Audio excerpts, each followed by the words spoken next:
안녕하세요. 나의 책장의 오성범 평가사입니다. 오늘 소개해드릴 책은 부동산 메가트렌드 2020이라는 책입니다. 이 책의 저자는 한 명이 아니고요. 이 책은 HMS 부동산 랩이라는 단체라고 해야 될까요? 여기서 쓴 책인데 출신을 보면 좋은 대학교, 소위 하버드, MIT, 서울대 출신의 부동산 전문가들로 구성된 프로젝트 연구팀이라고 되어 있고요. 주요 멤버로는 김경민 서울대 환경대학원 부원장님, 그 다음에 강동원 ARA 코리아 대표이사, 김동욱 DKRE 대표님, 그다음에 박정수 캔달스퀘어 자산운용 수작본부장님 등 이렇게 해서 주로는 서울대 환경대학원 출신이신 분들이 모여서 만든 단체이신 것 같아요. 그래서 그 단체에서 향후의 부동산 시장의 큰 트렌드를 한번 짚어보겠다라고 해서 저술하신 책입니다. 책의 내용으로 한번 들어가 보겠습니다.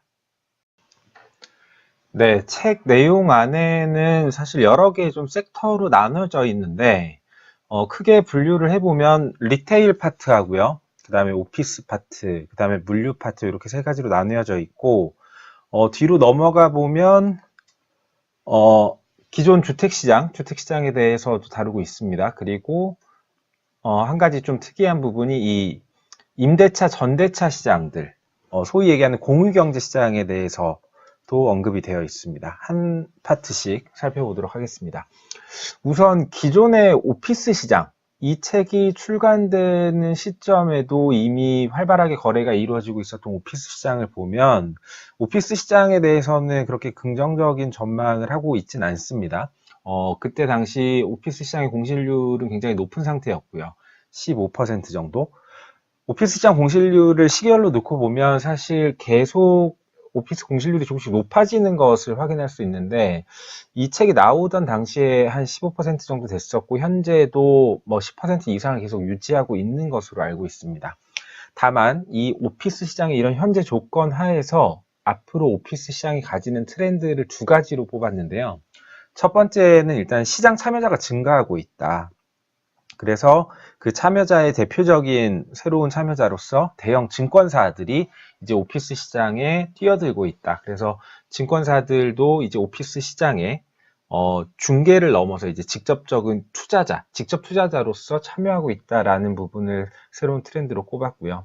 또 하나는 이제 공유 오피스의 증가입니다. 이 공유 오피스의 경우에는 공실률 증가하고도 좀 맞물려 있는데 한국에 상륙한 위워크라든지 아니면 패스트5 같은 그런 공유 오피스 서비스를 제공하는 업체들로 인해서 이분들이 이제 오피스들의 큰 면적들을 임차해서 이제 소형 임차인들 상대로 한 전대 서비스를 제공함으로 인해서 오피스 공실률을 상당 부분 완화하는 데 기여하고 있고 이러한 흐름들은 앞으로 지속될 것이다 라고 이렇게 보고 계십니다. 자, 그 다음에 리테일 쪽이에요. 리테일의 경우에는 과거의 경우에는 백화점 중심으로 한국의 리테일 시장이 형성이 됐었는데 그 백화점에서는 이제 아울렛으로 소비가 이전되고 있다. 혹은 소비가 양극화되고 있다라는 트렌드 하나를 지적하고 있습니다. 과거에 이 백화점이 고급 소비의 공간이었다면 이제 새로운 리테일 소비자들은 단순히 고급 소비에 그치기보다는 특정 물품은 고급 소비를, 그 다음에 특정 물품은 아울렛을 통해서 저렴하게 구매하는 쪽으로 트렌드가 이동하고 있다는 점이고요. 두 번째, 대형마트 중심의 리테일 문화도 마찬가지로 이제 편의점으로 이동하고 있다. 그래서 대형마트의 매출액이 일정 부분 감소하고 편의점이 양적 질적으로 늘어나는 것에 대해서는 이때 당시에도 굉장히 중요하게 지적되었던 점이긴 한데 그 부분을 이제 지적을 하고 있고요. 편의점의 경우에도 기존에 제공하던 어떤 소매 물품류를 판매하는 것을 넘어서 이제 생활 밀착형 서비스, 세탁이라든지 택배라든지 그런 것들 서비스를 제공하는 쪽으로 변모하고 있다라는 부분을 얘기하고 있습니다. 그 다음에 세 번째로는 분양형 쇼핑몰, 소위 얘기하는 두산타워라든지 아니면은 밀리오레라든지 그런 분양형 쇼핑몰의 시대에서 이제는 복합 쇼핑몰의 시대로 옮겨가고 있다. 그러면 이 분양형 쇼핑몰과 복합 쇼핑몰의 큰 차이점은 무엇이냐? 쇼핑몰의 규모에 있는 것이 아니라 쇼핑몰의 운영에 있다는 것이죠. 분양형 쇼핑몰이 안에 들어갔을 때, 뭐 소위 얘기하는 각 구자별로 해서 각각의 점주들이 운영하는 몰이 모여있는 형태로 되고 있다면, 이 복합 쇼핑몰의 경우에는 하나의 전문 운영사가 시대의 변화에 맞는 트렌디하고 유연한 서비스를 제공한다는 점이 다르다는 점이죠.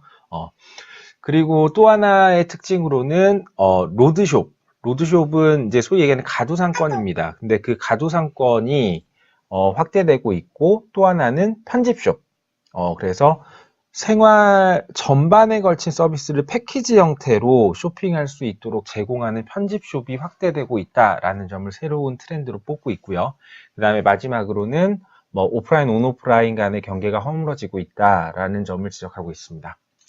세 번째는 물류입니다. 물류는 시장의 주된 참여자들 사이에서는 뭐 이미 물류 시장의 부각이나 각광을 다 알고 있는 상태였는데 이렇게 약간 대중적인 서적으로 이제 물류 시장을 전체적으로 좀 조망을 해주고 있습니다. 그래서 물류 시장이 과거에는 소규모 임대형 창고에서 시작했지만 그것이 한국의 전자상거래 시장의 확대와 더불어서 이제 소규모 임대형 창고가 아닌 대규모의 물류센터로, 그리고 물류센터에서 전국적인 물류 네트워크로 아주 크고 넓게 확장되고 있다는 점이고요. 그리고 과거에는 임대형 창고 역시 마찬가지로 고속도로 중심으로 해서 분포가 되어 있었다면 새로운 물류센터의 입지로서 김포나 송파 등이 확대되고 있다. 김포나 송파 등이 떠오르고 있다라는 점을 지적하고 있고요. 이것들은 당연히 전자상거래 시장의 성장에 기반해서 이루어지고 있다는 겁니다. 그래서 이 물류센터가 앞으로 부동산 시장에서 주요한 시장으로 각광받을 것이고 이미 전체 시장의 약 20%를 차지할 정도 1조 시장으로 성장했다라는 점을 지적하고 있습니다. 다음으로 아파트 시장입니다. 아파트 시장의 경우에는 뭐 가구가 소형화된다, 뭐 인구가 감소한다, 뭐 공급이 충분히 이루어졌다, 뭐 여러 가지 뭐 위기설들이 계속 많이 나왔던 시장이고요. 뭐 좀 지나치게 넘어가게 되면 뭐 부동산 시장의 폭락, 주택 시장의 폭락을 얘기하는 분들도 있고 한데 이 책에서는 일단 주택 시장 자체가 매매 시장에서 임대주택 시장이 차지하는 비중이 더 늘어날 것이다라는 트렌드는 하나 얘기하고 있고요. 그 트렌드 안에서 이제 국가가 직접 공급하는 공공임대보다는 민간 임대의 역할이 더 늘어날 것이다라는 부분 지적하고 있고, 마찬가지로 이제 소형 가구 밀집 지역들, 주로 뭐 화양동, 신림동, 신촌동 같은 대학교 인근 지역들을 대상으로 한 소형 가구 시장을 주목해야 된다라는 부분을 얘기하고 있습니다. 마지막으로 공유경제 부분입니다. 공유경제 부분에서는 다양한 파트의 공유경제 기업들, 공유경제 스타트업들에 대해서 쭉 소개를 해주고 있는데요.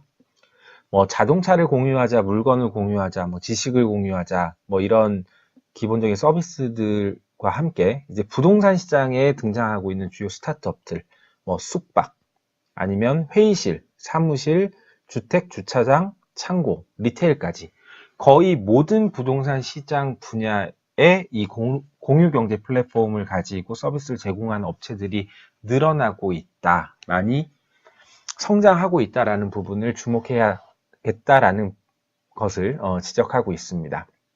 자, 정리를 좀 해볼게요.